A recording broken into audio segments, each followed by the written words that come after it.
Heading लगाइएगा P block elements. देखिए पूरे पीरियोडिक टेबल में टोटल कितने ग्रुप्स होते हैं? 4 ग्रुप्स होता है ना। एक होता है हमारा एस ब्लॉक, एक होता है हमारा पी ब्लॉक, एक होता है हमारा डी ब्लॉक और एक होता है एफ ब्लॉक। ठीक है ना। तो देखिए एफ डी और पी का हाफ मतलब 15th ग्रुप से लेकर 18th ग्रुप तक हम लोगों को 12th क्लास में पढ़ना है और 13th और 14th 11th में पढ़ना होता है ना। तो देखिए पी ब्लॉक कहां से शुरू होता है, पहले ये समझ लो कि पी ब्लॉक जो होता है ये स्टार्ट होता है फ्रॉम 13th ग्रुप से लेकर 13th ग्रुप, ठीक है, से लेके कहां तक 18th ग्रुप तक। ठीक है ना। 13 से लेकर कहां तक आएगा? 18 तक आएगा। तो देखिए 13 से लेकर 18 तक, तो 13, 14, 15, 16, 17 और 18, यही है ना। तो देखिए 13 वाले में कौन कौन है? तो 13 वाले में बोरन, एल्यूमिनियम, गैलियम, इंडियम और थैलियम है। सही है। बोरन, एल्यूमिनियम, गैलियम, इंडियम और थैलियम। अगर 14 वाले में बात करें तो कार्बन फैमिली है, कार्बन, सिलिकन, जर्मेनियम, टिन और लेड। 15th वाले में नाइट्रोजन फैमिली है, नाइट्रोजन, फास्फोरस, आर्सेनिक और एंटीमनी और क्या हो गया? बिस्मथ। अगर हम ऑक्सीजन फैमिली की बात करें 16 वाले में तो ऑक्सीजन में O S, S C, TE, PO होता है। 17 वाले में बात करें तो फ्लोरीन, क्लोरीन, ब्रोमीन और आयोडीन और साथ में एक एस्टिटीन भी होता है। इसमें बात करें तो नियॉन, ठीक है, आर्गन, क्रिप्टन, जेनॉन और रेडॉन। ये तमाम जितने भी 13 से लेकर 18 तक हैं ये सारे के सारे क्या हैं? पी ब्लॉक एलिमेंट्स होते हैं। बात समझ में आ रहा है? ये सब पी ब्लॉक एलिमेंट है। तो 13 और 14 कहां पढ़ना था बोलो? 11th में। और 15 से लेकर 18 कहां पढ़ना है? 12th में पढ़ना है। अब ये पी ब्लॉक एलिमेंट क्यों कहा जाता है ना? Why they are called P block elements. देखिए why they are called P block elements, क्यों ये पी ब्लॉक एलिमेंट्स कहलाता है? तो देखिए इसका आंसर हम देंगे कि जो लास्ट इलेक्ट्रॉन है, लास्ट इलेक्ट्रॉन ये इंटर करेगा, इंटर्स इन पी सबशेल। कहां पे इंटर कर रहा है बोलो? पी सबशेल में जाएगा। तो अगर लास्ट इलेक्ट्रॉन पी में जाएगा तो समझ लेना कि वो कौन सा ब्लॉक होगा? पी ब्लॉक होगा। तो ये सब में क्या है बोलो? लास्ट इलेक्ट्रॉन कहां जा रहा है? पी सबशेल में जा रहा है। अगर हम इलेक्ट्रॉनिक कॉन्फ़िगरेशन की बात करें, ठीक है, अगर हम इलेक्ट्रॉनिक कॉन्फ़िगरेशन की बात करें, configuration of P block element, P block element is NS2 और NP1 से लेकर 6 तक। ठीक है, ये हमारा पी ब्लॉक का इलेक्ट्रॉनिक कॉन्फ़िगरेशन होता है। ध्यान रखिएगा ये आउटर इलेक्ट्रॉनिक कॉन्फ़िगरेशन होता है। क्या होता है? ये आउटर इलेक्ट्रॉनिक कॉन्फ़िगरेशन होता है।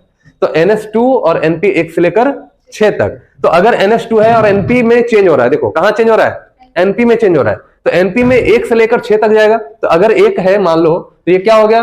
ये 13th ग्रुप हो गया। ध्यान से देखिए क्या हो गया इसका। अगर हम देखें 13 ग्रुप वाले का, अगर हम आउटर कॉन्फ़िगरेशन देखेंगे तो ये NS2 और NP1 हो जाएगा सबका।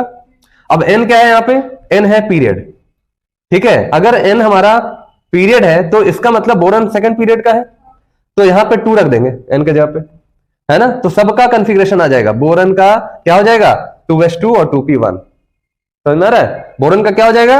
अगर ये सेकंड पीरियड का है, देखो ये हो गया सेकंड का, ये हो गया थर्ड पीरियड का, ये हो गया फोर्थ, ये हो गया फिफ्थ और ये हो गया आपका सिक्स्थ। इसको ध्यान से समझना है। तो बोरन हो गया क्या? सेकंड पीरियड का, है ना। ऐसे थोड़ा सा इसको, हाँ इसको ऐसे कर लो। तो बोरन हो गया सेकंड पीरियड का, तो एन का जगह क्या रखेंगे? 2 रखेंगे। तो 2s2 और 2p1। उसी तरह से 1 से लेकर कहां तक जाएगा? 6 तक जाएगा। तो यहां पे देखिए यहां पे क्या हो जाएगा बताओ? यहां पे हो जाएगा NS2 और NP में फिर 1 चला गया, NP2 हो गया। यहां बताइए NS2 और NP3, यहां बताइए NS2 और NP4, यहां बताइए NS2 और NP5, यहां पे NS2 और NP6।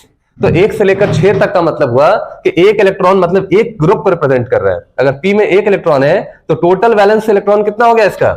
2 और 1 3। है ना, तो ये हो गया 13th ग्रुप का, ठीक है, 10 ऐड कर दिया जाता है। यहां पे कितना हो, 2 2 4, तो ये कहलाएगा 14th ग्रुप का, अगर हम मॉडर्न पीरियोडिक टेबल की बात करते हैं। यहां पे देखिए 3 और 2 कितना हुआ 5, तो ये क्या हो गया 15th ग्रुप का। यहाँ 4 और 2 कितना हुआ 6, तो ये हो गया 16th ग्रुप का। ये 5 और 2 कितना हुआ 7, तो ये हो गया 17th। यहाँ पे 6 to 8 ये क्या हो गया 18th ग्रुप का। बात समझ में आ रही है? तो ये हमारा आउटर कॉन्फ़िगरेशन हो चुका है ना, आउटर कॉन्फ़िगरेशन हो गया।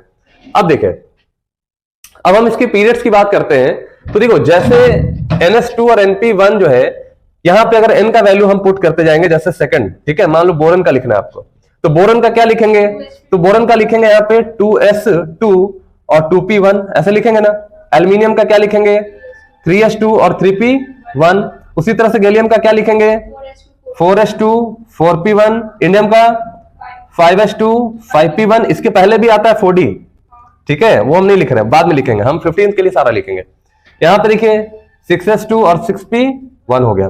कार्बन फैमिली का उसी तरह से देखिए क्या लिखेंगे 2s2 और 2p2, तो 2 और 2 4 हो गया ना। आउटर कॉन्फ़िगरेशन देखो यहाँ पे 4 इलेक्ट्रॉन हो गया। यहां बताइए 3s2 3p2, यहां बताइए 4s2 और 4p2 एंड सो ऑन। इसी तरह से हम सारा कॉन्फ़िगरेशन किसी का भी लिख सकते हैं। अगर हम वैलेंसी की बात करें, वैलेंसी की बात करें तो देखो अगर 13 ग्रुप की वैलेंसी की बात करें तो यहां पे कितना इलेक्ट्रॉन है 2 और 1 3, तो इसकी वैलेंसी कितनी हो जाएगी 3 हो जाएगी। यानी कि ये 3 बॉन्ड बनाएगा। जैसे बोरन, मान लो बोरन की अगर हम बात करते हैं तो बोरन यहाँ पे BCl3 बना सकता है ना, BF3 बना सकता है, मतलब 3 बॉन्ड बनाएगा ये। इसका वैलेंसी हो गया 3, इसका वैलेंसी देखो 2 और 2 कितना हुआ 4, तो कार्बन सिलिकॉन जो है ये 4 बॉन्ड बनाएगा। CH4 हो गया, CCl4 हो गया, है ना, इस तरह का बॉन्ड बनाएगा। अगर 15th वाले की बात करें तो जैसे नाइट्रोजन है, तो नाइट्रोजन में 3 और 2 क्या हो गया 5। तो यहाँ पे देखो 5 इलेक्ट्रॉन है इसके आउटर मोस्ट शेल में। यहां तक तो ठीक है, इलेक्ट्रॉन शेयर करके देकर यहां पे बॉन्ड बना लिया। यहां पे क्या है इलेक्ट्रॉन को लेता है, इलेक्ट्रॉन को एक्सेप्ट करता है, तो 3 इलेक्ट्रॉन चाहिए। तो अगर ये एक्सेप्ट करेगा तो नाइट्रोजन फैमिली के ऊपर कौन सा चार्ज आएगा -चार्ज आएगा, तो नाइट्रोजन फैमिली के ऊपर -3 आ जाएगा। तो इसका मतलब है कि NH3 नाम का एक कंपाउंड बनेगा जिसमें नाइट्रोजन पे क्या हो जाएगा आपका -3। उसी तरह से NCl3 टाइप का कंपाउंड बनेगा, नाइट्रोजन पे क्या हो जाएगा -3। इस तरह से कंपाउंड बनता है।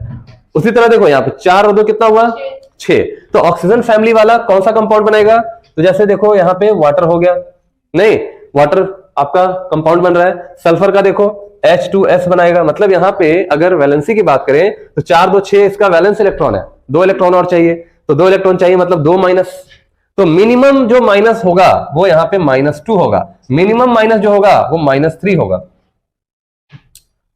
लास्ट कहां तक जाएगा नेगेटिव -3 तक, जितना इलेक्ट्रॉन ये लेगा वही उसका लास्ट हो गया, ठीक है। वहां से लेकर मैक्सिमम कहां तक जाएगा, जितना इलेक्ट्रॉन ये ले सकता पेट पूरा करने के लिए वो हो गया मिनिमम, और मैक्सिमम होगा जितना इसका वैलेंस इलेक्ट्रॉन है वही दे सकता है ना। जैसे ये 3 और 2 क्या हो गया 5, तो 5 इलेक्ट्रॉन मैक्सिमम इसके पास क्षमता है कि ये दे सकता है किसी को, है ना, ये दे सकता है। तो देगा अगर तो 5 शो करेगा +5। इसका मतलब हम कह सकते हैं कि नाइट्रोजन जो है -3 से लेकर +5 तक सभी वैलेंसी ऑक्सीडेशन स्टेट ये शो कर सकता है।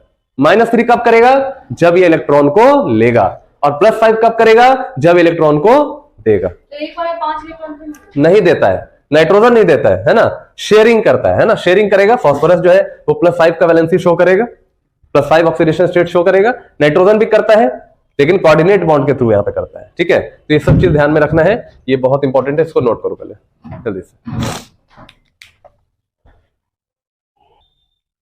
देखिए हमारे पास नाइट्रोजन, फास्फोरस, आर्सेनिक, एंटीमनी और बिस्मथ है, ठीक है। नाइट्रोजन, फास्फोरस, आर्सेनिक, एंटीमनी और बिस्मथ है। हाई इलेक्ट्रॉनिक कॉन्फ़िगरेशन तो देख चुके हैं ना, क्या होगा बोलो, NS2 और NP3, है ना, NS2 और NP3 यही होगा। चलिए ये किस पीरियड से बिलोंग करता है, सेकंड से। ये किस पीरियड से बिलोंग करता है, थर्ड से। ये फोर्थ, ये फिफ्थ और ये सिक्स्थ पीरियड से। चलिए नाइट्रोजन सेकंड पीरियड से, यानी कि हम 2 रखेंगे यहाँ पे, ठीक है। ये हो जाएगा हमारा 2s2 और 2p3, यही होगा ना। ये आउटर कॉन्फ़िगरेशन है, अंदर में हीलियम का भी कॉन्फ़िगरेशन होगा, बोलो 1s2। तो सभी इनर्ट गैस को हम इसी तरह से ब्रैकेट में अभी लिखने वाले हैं। चलिए फास्फोरस का देखिए, हीलियम के बाद कौन आएगा? नियॉन। नियॉन लिख देंगे। अब यहां 3s2 और क्या हो जाएगा? 3p3 हो जाएगा। आर्सेनिक के लिए क्या लिखेंगे? आर्गन। ठीक है, 4s2 और 4p3। ठीक है, चलिए आर्गन के बाद क्या लिखेंगे? क्रिप्टन। क्रिप्टन यहां बताओ क्या हो जाएगा? ज़ेनॉन। यहां पे देखिए, यहां पे 4f 14 हो जाता है ना, और 5d 10 हो जाता है, और 6s 2 हो जाएगा, और 6p 3 हो जाएगा। समझ में आ रहा है? तो ये मेरा जनरल आउटर कॉन्फ़िगरेशन होता है। ध्यान रखिएगा कि जब आप एंटीमनी से बिस्मथ जाइएगा तो इलेक्ट्रॉन जो है 14 इलेक्ट्रॉन वो f में चला जाता है, 4 के f में चला जाता है। तो ये कंप्लीट इसका आउटर कॉन्फ़िगरेशन होता है। बात समझ में आ रही है? तो यहां पे जैसे ही एंटीमनी से बिस्मथ आइएगा तो इलेक्ट्रॉन कहां जाता है? 4 के f में जाता है।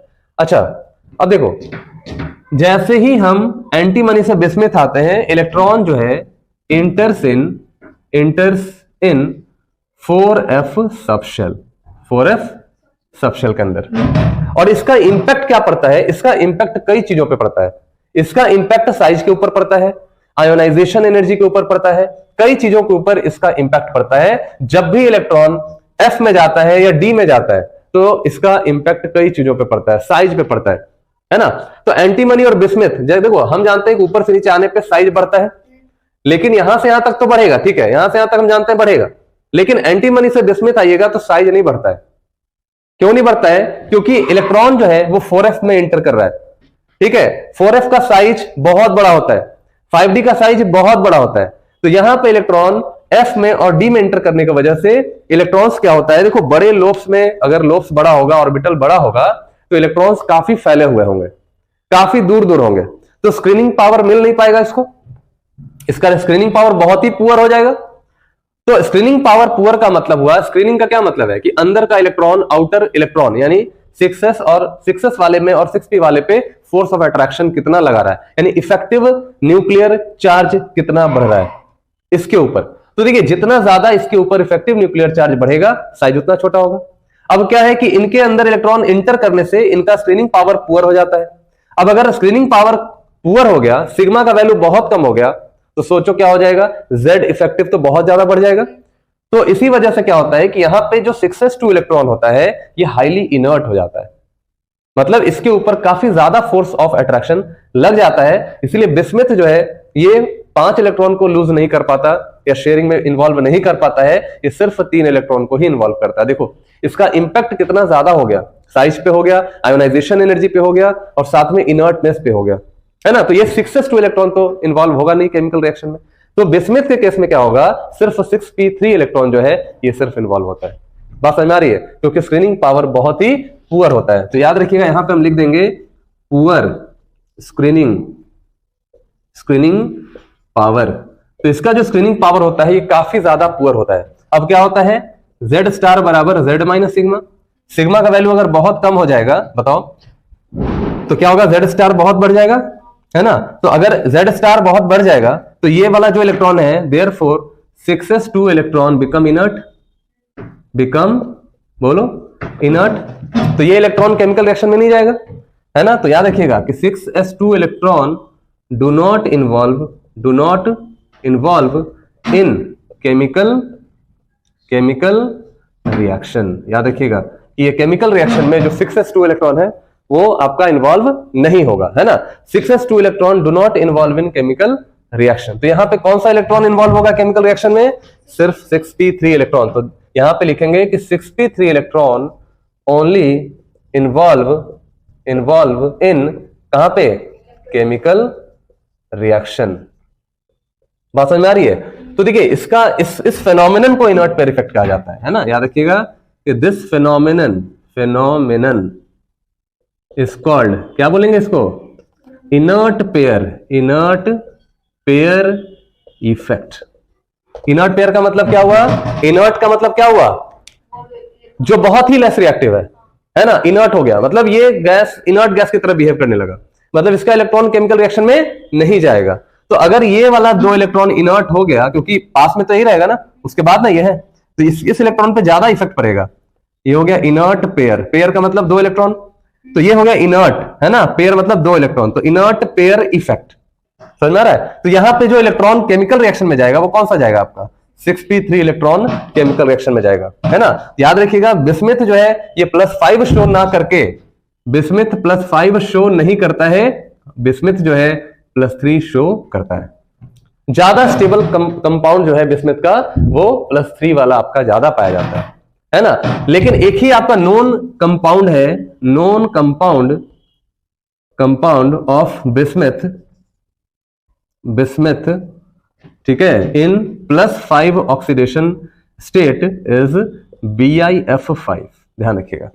यानी BiF5 एकलौता ऐसा कंपाउंड है बिस्मिथ का जो पाया जाता है, और वो भी क्यों, क्योंकि फ्लोरीन बहुत ज्यादा इलेक्ट्रोनेगेटिव है, बहुत छोटे साइज का होता है, तो बिस्मिथ जो है वो अपने साथ उसको बांध कर रख सकता है ना, पकड़ के रख सकता है। तो बिस्मिथ जो है वे फ्लोरीन के साथ जो है कंबाइन कर सकता है, इलेक्ट्रोनेगेटिव बहुत ज्यादा है ना, इलेक्ट्रॉन को खींचता है, ये बिस्मिथ का इलेक्ट्रॉन खींचेगा। इसी वजह से ये BiF5 एकलौता ऐसा नॉन कंपाउंड होता है जो ये +5 ऑक्सीडेशन स्टेट पे एग्जिस्ट करता है, बाकी कोई नहीं, है ना। तो ये चीज ध्यान में रखिएगा कि यहां पे क्या होगा, देखिए यहां इनर्ट पेयर इफेक्ट समझ में आ गया।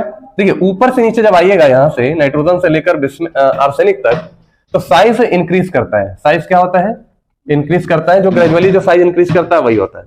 लेकिन आर्सेनिक से हम बिस्मिथ आएंगे, अगर हम आर्सेनिक से बिस्मिथ आएंगे तो साइज में, size is very less increased, very less increases. बात समझ में आ रही है ना, साइज बहुत कम इंक्रीज करेगा। और एंटीमनी और बिस्मिथ का ध्यान रखिएगा, एंटीमनी, ठीक है, और बिस्मिथ का जो साइज होता है, साइज जो होता है is very small, is very, sorry is comparable कर लेना, इज सेम, है ना। ये आपका साइज जो होता है बिस्मिथ का, रुकिए आ रहे हैं 2 मिनट रुकिए ना, ठीक है। तो बिस्मिथ का और एंटीमनी का जो साइज होता है वो आपका लगभग सेम होता है ना, इसलिए सेम होता है क्योंकि यहाँ पे बढ़ता नहीं है, क्योंकि पुअर स्क्रीनिंग पावर की वजह से क्या हो गया, Z इफेक्टिव बढ़ गया, तो साइज क्या हो जाता है, बहुत कम हो जाता है, ठीक है। इसी वजह से इसका और इसका साइज जो है बहुत ज्यादा अंतर नहीं पड़ता है, ठीक है। चलो नोट करो इसको।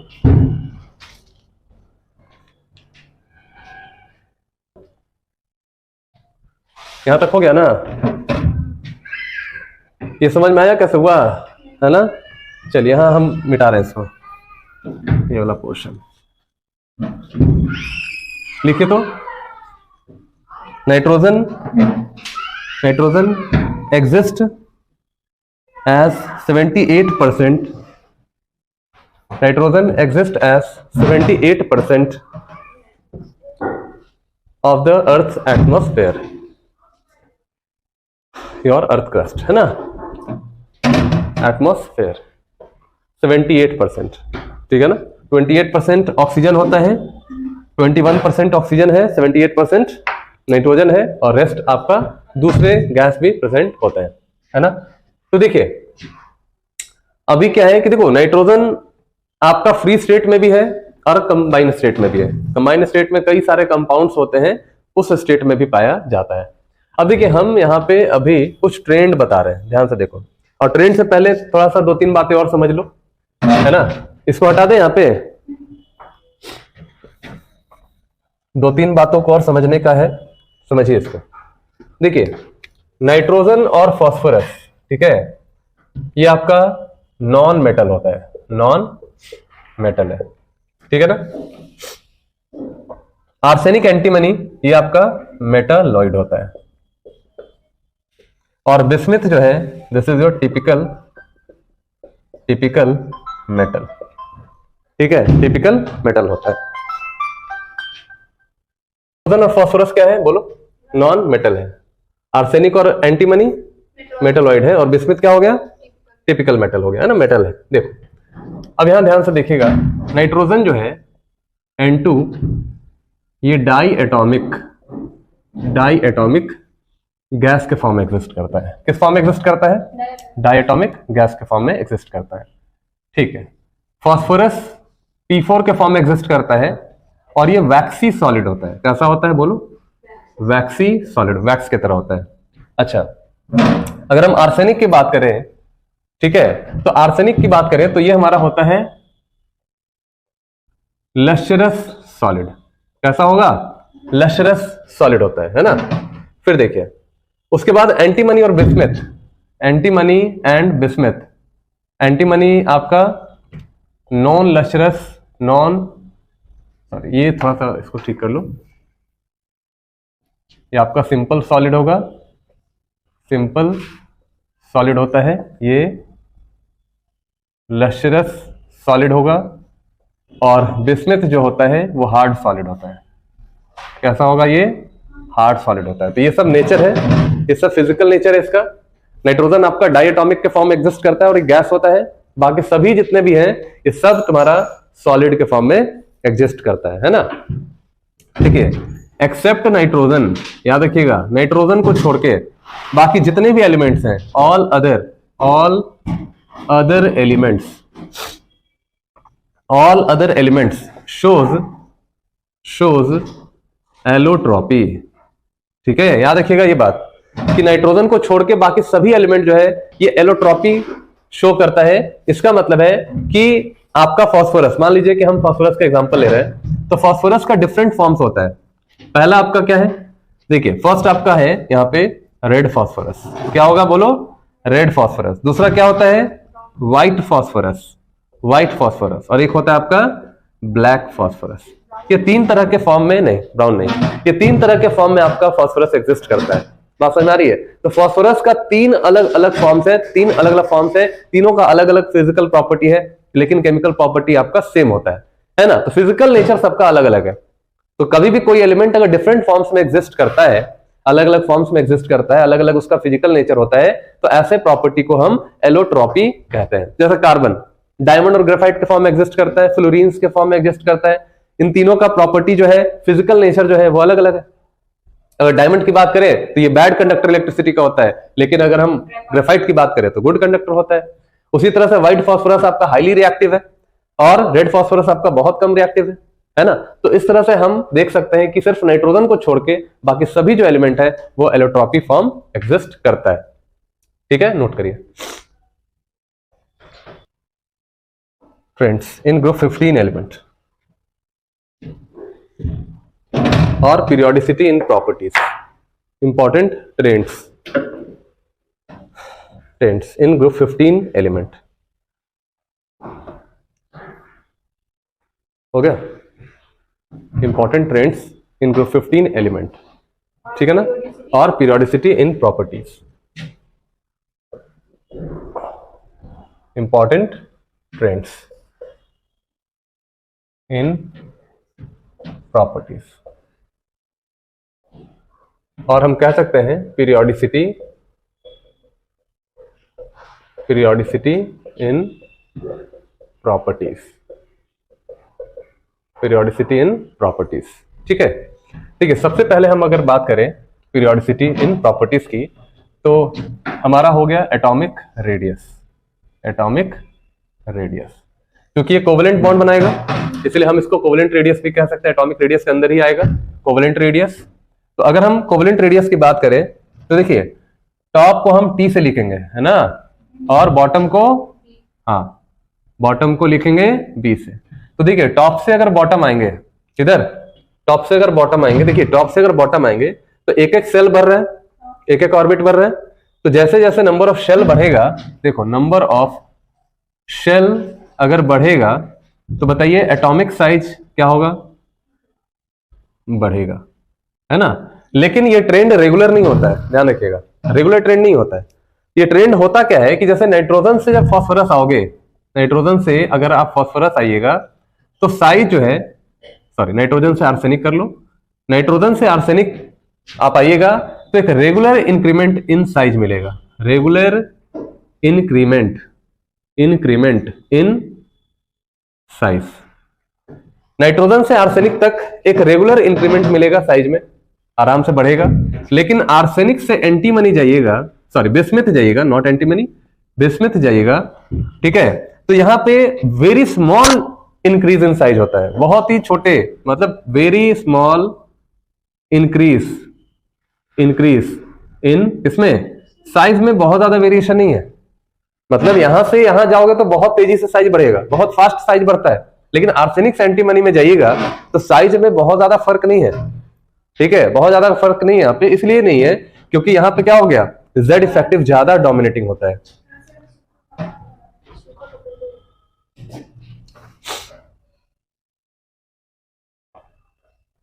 ठीक है, तो देखिए नाइट्रोजन से आर्सेनिक तरफ जाइएगा तो रेगुलर इंक्रीमेंट इन साइज मिलेगा, एक रेगुलर इंक्रीमेंट मिलेगा, ठीक है। लेकिन आर्सेनिक से बिस्मिथ जाइएगा तो साइज में बहुत ज्यादा फर्क नहीं है। आर्सेनिक बिस्मिथ की तरफ जाइएगा, साइज का बहुत ज्यादा फर्क नहीं है और वेरी स्मॉल इंक्रीमेंट साइज का होता है। और इसका रीजन क्या है, यहाँ पे एक रीजन हम लिख दे रहे हैं, reason due to Z effective. याद रखिएगा कि जब आप आर्सेनिक से बिस्मिथ की तरफ जाइएगा, फ्रॉम आर्सेनिक टू बिस्मिथ, ठीक है, Z effective increases. Z effective क्या हो जाता है, बढ़ जाता है। और क्यों बढ़ जाता है, क्योंकि इलेक्ट्रॉन इंटर कर रहा है कहां पे, 4f and 5d में, है ना। As electron enters in 4f and 5d subshell, ठीक है। और इसकी वजह से क्या हो गया, स्क्रीनिंग पावर बहुत ही पुअर हो गया, सिग्मा बहुत ही कम होगा।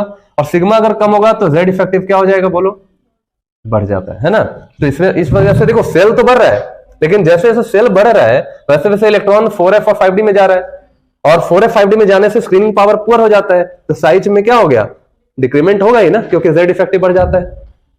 नोट करिए।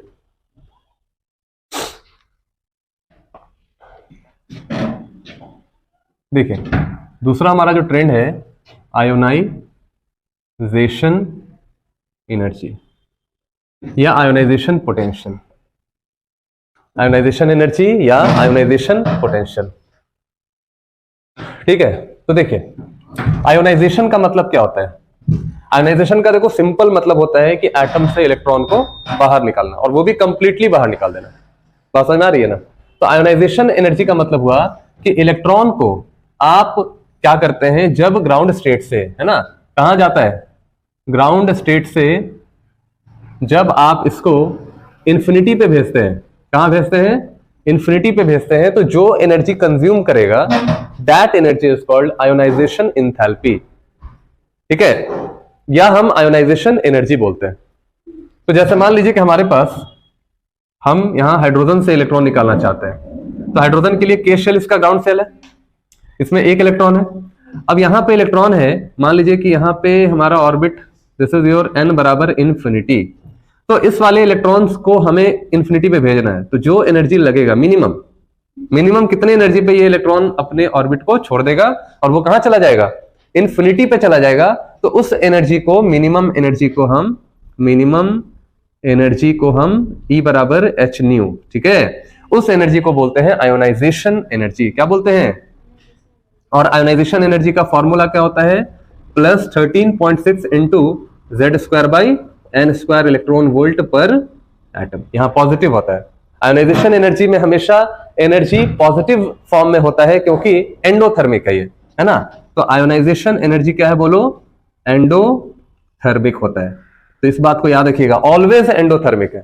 आयोनाइजेशन का मतलब एनर्जी लेकर इलेक्ट्रॉन क्या होगा, अपने ऑर्बिट से बाहर चला जाएगा, मतलब इनफाइनाइट स्टेट पे चला जाएगा, है ना। तो इस बात को ध्यान में रखिएगा। अब देखिए होता क्या है कि जो आपका 15th ग्रुप का एलिमेंट है, 15th ग्रुप एलिमेंट के अंदर प्रॉब्लम क्या है, 15th ग्रुप एलिमेंट के अंदर क्या दिक्कत है, किसका कंफिग्रेशन होता है, NH2 और NP3 होता है। और फास्फोरस क्या है, बोलो, नॉन मेटल है। आर्सेनिक और एंटीमनी मेटलॉइड है, और बिस्मिथ क्या हो गया, टिपिकल मेटल हो गया, है ना, मेटल है। देखो अब यहां ध्यान से देखिएगा, नाइट्रोजन जो है N2, ये डाई एटॉमिक गैस के फॉर्म में एग्जिस्ट करता है। किस फॉर्म में एग्जिस्ट करता है, डाई एटॉमिक गैस के फॉर्म में एग्जिस्ट करता है, ठीक है। फॉस्फोरस P4 के फॉर्म में एग्जिस्ट करता है, और ये वैक्सी सॉलिड होता है। कैसा होता है, बोलो, वैक्सी सॉलिड, वैक्स की तरह होता है। अच्छा, अगर हम आर्सेनिक की बात करें, ठीक है, तो आर्सेनिक की बात करें तो ये हमारा होता है लश्चरस सॉलिड। कैसा होगा, लश्चरस सॉलिड होता है ना। फिर देखिए उसके बाद एंटीमनी और bismuth, antimony and bismuth. Antimony आपका नॉन लश्चरस नॉन, सॉरी ये थोड़ा सा इसको ठीक कर लो, ये आपका सिंपल सॉलिड होगा, सिंपल सॉलिड होता है, ये लश्यरस सॉलिड होगा, और बिस्मिथ जो होता है वो हार्ड सॉलिड होता है। कैसा होगा? ये हार्ड सॉलिड होता है। तो ये सब नेचर है, ये सब फिजिकल नेचर है इसका। नाइट्रोजन आपका डायटोमिक के फॉर्म में एग्जिस्ट करता है और एक गैस होता है। बाकी सभी जितने भी हैं ये सब तुम्हारा सॉलिड के फॉर्म में एग्जिस्ट करता है ना। ठीक है, एक्सेप्ट नाइट्रोजन, याद रखिएगा, नाइट्रोजन को छोड़ के बाकी जितने भी एलिमेंट्स हैं, ऑल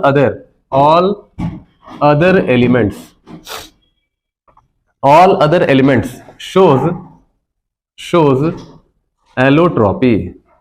ठीक है, याद रखिएगा ये बात कि नाइट्रोजन को छोड़ के बाकी सभी एलिमेंट जो है ये एलोट्रॉपी शो करता है। इसका मतलब है कि आपका फास्फोरस, मान लीजिए कि हम फास्फोरस का एग्जांपल ले रहे हैं, तो फास्फोरस का डिफरेंट फॉर्म्स होता है।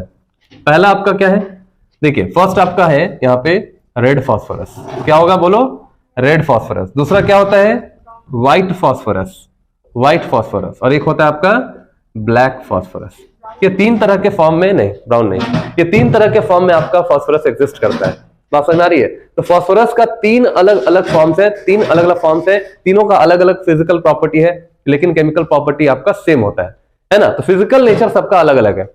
तो कभी भी कोई एलिमेंट अगर डिफरेंट फॉर्म्स में एग्जिस्ट करता है, अलग अलग फॉर्म्स में एग्जिस्ट करता है, अलग अलग उसका फिजिकल नेचर होता है, तो ऐसे प्रॉपर्टी को हम एलोट्रॉपी कहते हैं। जैसे कार्बन डायमंड और ग्रेफाइट के फॉर्म में एग्जिस्ट करता है, फ्लोरीन्स के फॉर्म में एग्जिस्ट करता है। इन तीनों का प्रॉपर्टी जो है, फिजिकल नेचर जो है, वो अलग अलग है। अगर डायमंड की बात करें तो ये बैड कंडक्टर इलेक्ट्रिसिटी का होता है, लेकिन अगर हम ग्रेफाइट की बात करें तो गुड कंडक्टर होता है। उसी तरह से व्हाइट फास्फोरस आपका हाईली रिएक्टिव है और रेड फास्फोरस आपका बहुत कम रिएक्टिव है ना। तो इस तरह से हम देख सकते हैं कि सिर्फ नाइट्रोजन को छोड़ के बाकी सभी जो एलिमेंट है वो एलोट्रॉपी फॉर्म एग्जिस्ट करता है। ठीक है, नोट करिए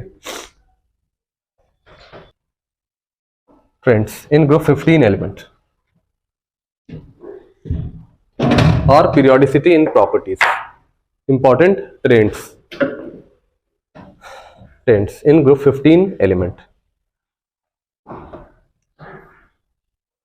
हो गया? important trends in group 15 element, ठीक है ना। और periodicity in properties, important trends in properties, और हम कह सकते हैं periodicity in properties, periodicity in properties। ठीक है, ठीक है। सबसे पहले हम अगर बात करें periodicity in properties की, तो हमारा हो गया एटॉमिक रेडियस। क्योंकि ये कोवेलेंट बॉन्ड बनाएगा, इसलिए हम इसको कोवेलेंट रेडियस भी कह सकते हैं। एटॉमिक रेडियस के अंदर ही आएगा कोवेलेंट रेडियस। तो अगर हम कोवेलेंट रेडियस की बात करें तो देखिए, टॉप को हम टी से लिखेंगे, है ना, और बॉटम को लिखेंगे बी से। तो देखिए, टॉप से अगर बॉटम आएंगे, इधर टॉप से अगर बॉटम आएंगे, देखिए टॉप से अगर बॉटम आएंगे तो एक एक सेल बढ़ रहा है, एक एक ऑर्बिट बढ़ रहा है। तो जैसे जैसे नंबर ऑफ शेल बढ़ेगा, देखो नंबर ऑफ शेल अगर बढ़ेगा तो बताइए एटॉमिक साइज क्या होगा? बढ़ेगा, है ना। लेकिन ये ट्रेंड रेगुलर नहीं होता है, ध्यान रखिएगा, रेगुलर ट्रेंड नहीं होता है। ये ट्रेंड होता क्या है कि जैसे नाइट्रोजन से जब फास्फोरस आओगे, नाइट्रोजन से अगर आप फास्फोरस आइएगा तो साइज जो है, सॉरी नाइट्रोजन से आर्सेनिक कर लो, नाइट्रोजन से आर्सेनिक आप आइएगा तो एक रेगुलर इंक्रीमेंट इन साइज मिलेगा, regular increment in size. Nitrogen से आर्सेनिक तक एक रेगुलर इंक्रीमेंट मिलेगा, साइज में आराम से बढ़ेगा। लेकिन आर्सेनिक से एंटीमनी जाइएगा, सॉरी बिस्मिथ जाइएगा, नॉट एंटीमनी, बिस्मिथ जाइएगा, ठीक है, तो यहां पे very small increase in size होता है, बहुत ही छोटे, मतलब वेरी स्मॉल इंक्रीज इन, इसमें साइज में बहुत ज्यादा वेरिएशन नहीं है। मतलब यहां से यहां जाओगे तो बहुत तेजी से साइज बढ़ेगा, बहुत फास्ट साइज बढ़ता है। लेकिन आर्सेनिक से एंटीमनी में जाइएगा तो साइज में बहुत ज्यादा फर्क नहीं है, ठीक है, बहुत ज्यादा फर्क नहीं है यहाँ पे। इसलिए नहीं है क्योंकि यहाँ पे क्या हो गया, जेड इफेक्टिव ज्यादा डोमिनेटिंग होता है।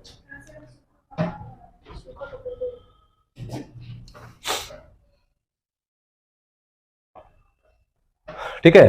तो देखिए नाइट्रोजन से आर्सेनिक तरफ जाइएगा तो रेगुलर इंक्रीमेंट इन साइज मिलेगा, एक रेगुलर इंक्रीमेंट मिलेगा, ठीक है। लेकिन आर्सेनिक से बिस्मिथ जाइएगा तो साइज में बहुत ज्यादा फर्क नहीं है। आर्सेनिक बिस्मिथ की तरफ जाइएगा साइज का बहुत ज्यादा फर्क नहीं है और वेरी स्मॉल इंक्रीमेंट साइज का होता है। और इसका रीजन क्या है, यहां पे एक रीजन हम लिख दे रहे हैं, reason due to Z effective. याद रखिएगा कि जब आप आर्सेनिक से बिस्मिथ की तरफ जाइएगा, फ्रॉम आर्सेनिक टू बिस्मिथ, ठीक है, Z effective increases. Z effective क्या हो जाता है, बढ़ जाता है। और क्यों बढ़ जाता है, क्योंकि इलेक्ट्रॉन इंटर कर रहा है कहां पे, 4f and 5d में, है ना।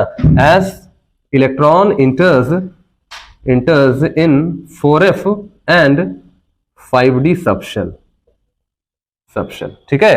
और इसकी वजह से क्या हो गया, स्क्रीनिंग पावर बहुत ही पुअर हो गया, सिग्मा बहुत ही कम होगा। और सिग्मा अगर कम होगा तो जेड इफेक्टिव क्या हो जाएगा, बोलो, बढ़ जाता है ना।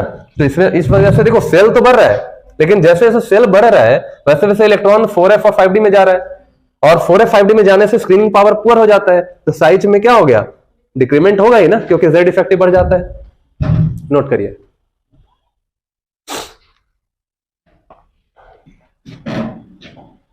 देखिए दूसरा हमारा जो ट्रेंड है, आयोनाइजेशन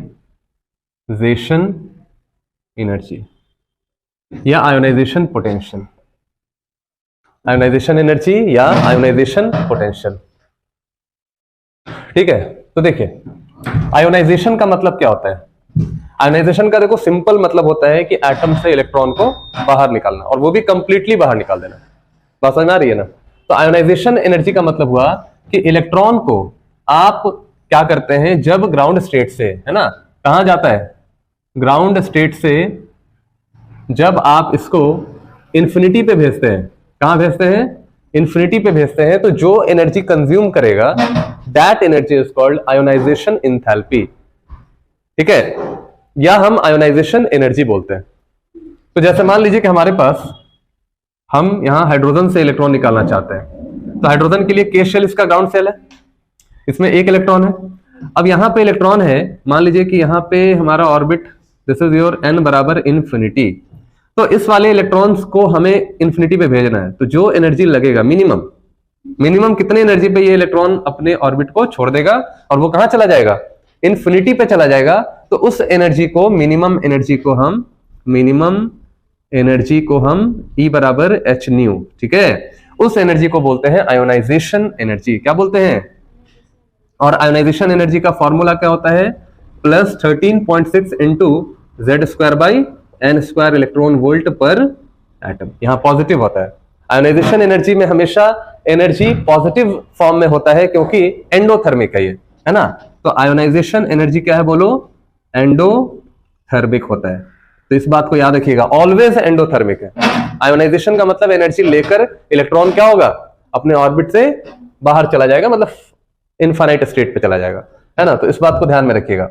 अब देखिए होता क्या है कि जो आपका 15th ग्रुप का एलिमेंट है, 15th ग्रुप एलिमेंट के अंदर प्रॉब्लम क्या है, 15th ग्रुप एलिमेंट के अंदर क्या दिक्कत है, किसका कंफिग्रेशन होता है, NS2 और NP3 होता है।